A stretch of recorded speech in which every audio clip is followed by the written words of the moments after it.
17 ستمبر 2024 دوپہر کے تقریباً 3 بجے لبنان میں اس وقت خوف کے بادل چھا گئے جب ایک ساتھ ہزاروں پیجر ڈیوائسز دھماکے سے پھٹ گئے۔ یہ پیجر ڈیوائسز حزب اللہ گروپ کے لوگ ایک دوسرے کے ساتھ کمیونیکیٹ کرنے کے لیے یوز کرتے تھے۔ اس وقت کوئی بازار میں تھا تو کوئی گھر میں یا کوئی اپنے کام کاج میں لگا ہوا تھا۔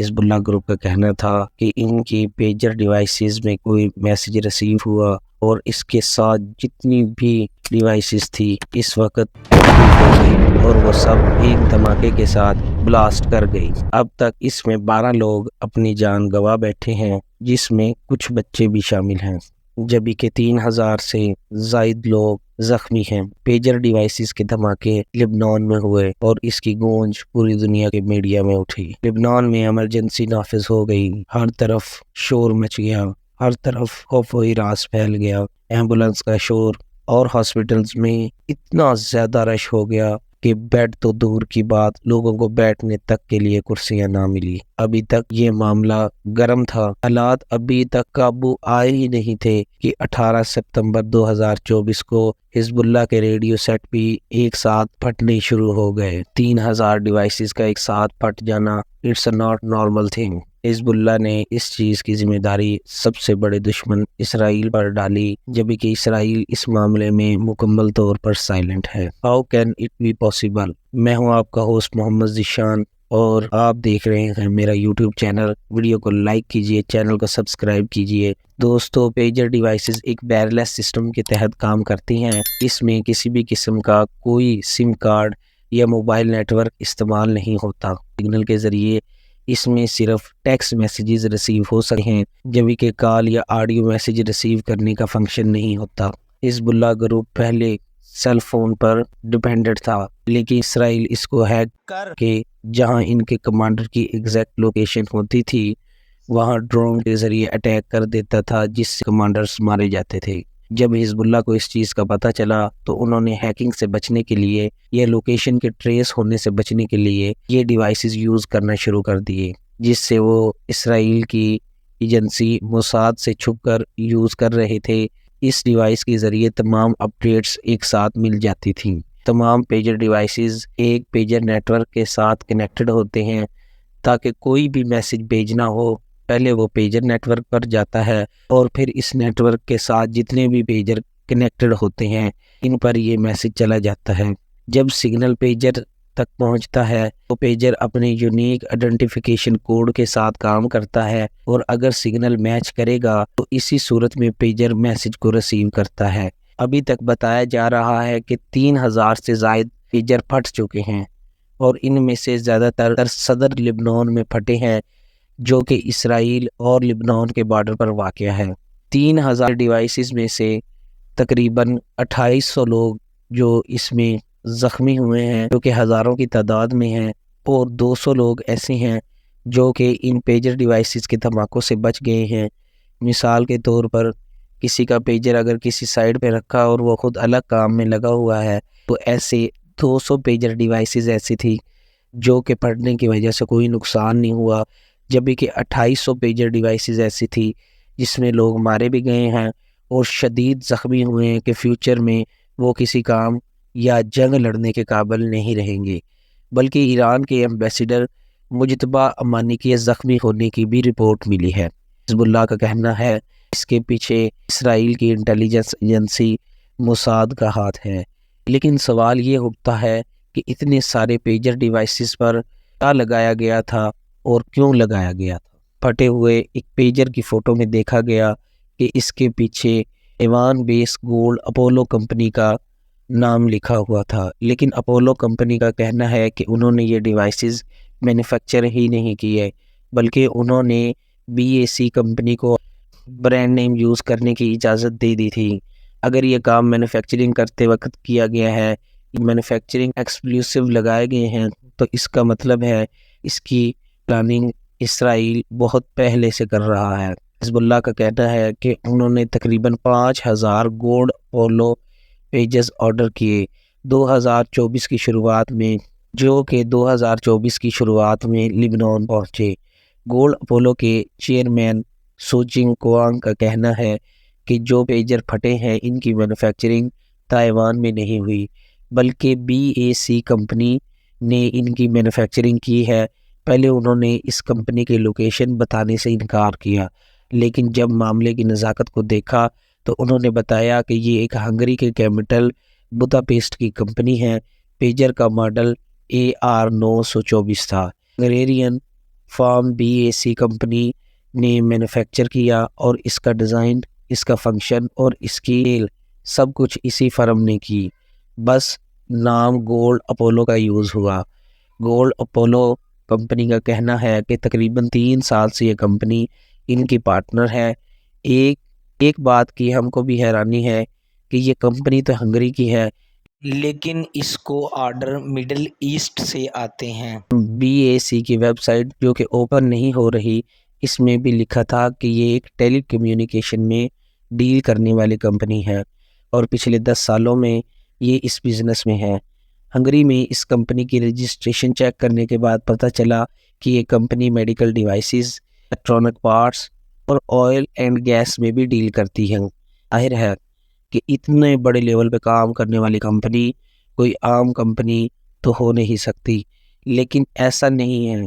جرمن نیوز ایجنسی TW نے جب BAC رجسٹر شدہ دفتر کو وزٹ کیا، یہ ایک چھوٹا سا گھر تھا جس کے باہر ایک A4 پیپر چپکا ہوا تھا۔ پیپر میں دوسری کمپنیوں کے ساتھ BAC کنسلٹنٹ کا نام بھی لکھا ہوا تھا۔ بلڈنگ میں موجود جب لوگوں کو اس کے بارے میں پوچھا گیا تو ان کو بھی کچھ معلوم نہیں تھا۔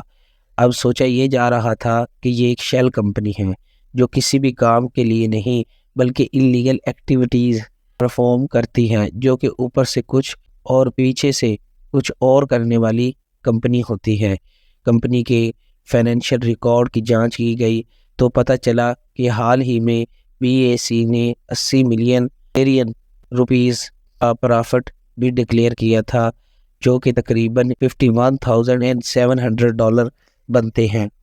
جب لبنان میں پیجر دھماکوں نے تباہی مچائی تو اس وقت BAC کی ویب سائٹ اوپن ہو رہی تھی، لیکن کچھ ہی دیر کے بعد اس میں ایرر آنے لگا، جیسے کہ اس کا ایکسیس جان بوجھ کر بند کیا گیا ہو۔ آفیشیل ریکارڈ میں BAC کی چیئرمین کو کرسٹینا نامی عورت تھی، جو کہ کمپنی کے ساتھ 2016 ہی سے منسلک۔